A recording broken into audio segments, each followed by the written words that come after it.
আজ সারা দেশে পালিত হচ্ছে ড্রাইভার দিবস বা চালক দিবস। এই বিশেষ দিনটিকে সামনে রেখে পশ্চিম জেলায় আয়োজিত হলো ড্রাইভার দিবসের অনুষ্ঠান।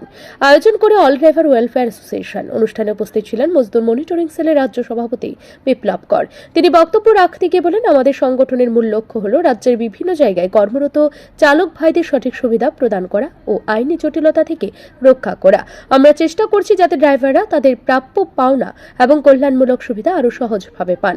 বিপ্লব কর আরও উল্লেখ করেন, ড্রাইভাররা জাতির অন্যতম চালিকা শক্তি।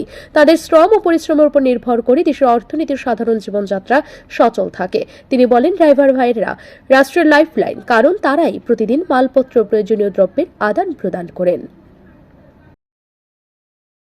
সবাইকে নমস্কার। আপনারা জানেন যে আমাদের রাষ্ট্রের সবথেকে বড় শক্তি দুটো শক্তি, একটা হচ্ছে নির্মাণ শক্তি, একটা চালক শক্তি। তো আমাদের রাষ্ট্রে যারা চালক শক্তি, যাদের মাধ্যমে আমাদের এই সারা বিশ্বের মধ্যে যাদের মালপত্র আদান প্রদান, একটা মানুষের জীবনে প্রত্যেকটা দিনের তার প্রত্যেকটা মুহূর্তের সাথে চালক শক্তির প্রয়োজনীয়তা আছে।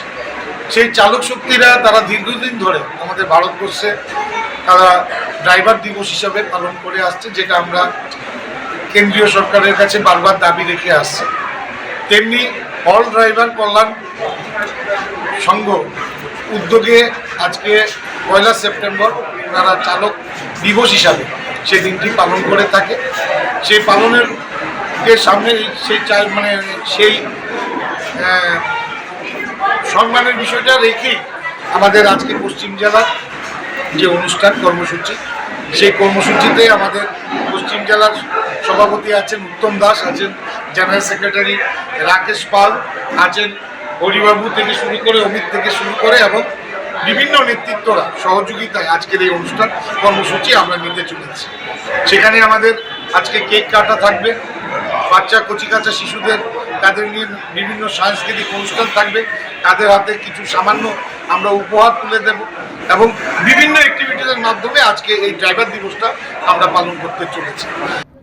আজকের অনুষ্ঠানে ড্রাইভারদের অবদানকে সম্মান জানাতে কেক কাটা হয় এবং শিশুদের জন্য আয়োজিত হয় নানা প্রতিযোগিতা। উৎসব মুখর পরিবেশ পালিত হয় এই দিন ব্যাপী ড্রাইভার দিবস। ব্যুরো রিপোর্ট, ঋদ্ধি নেটওয়ার্ক।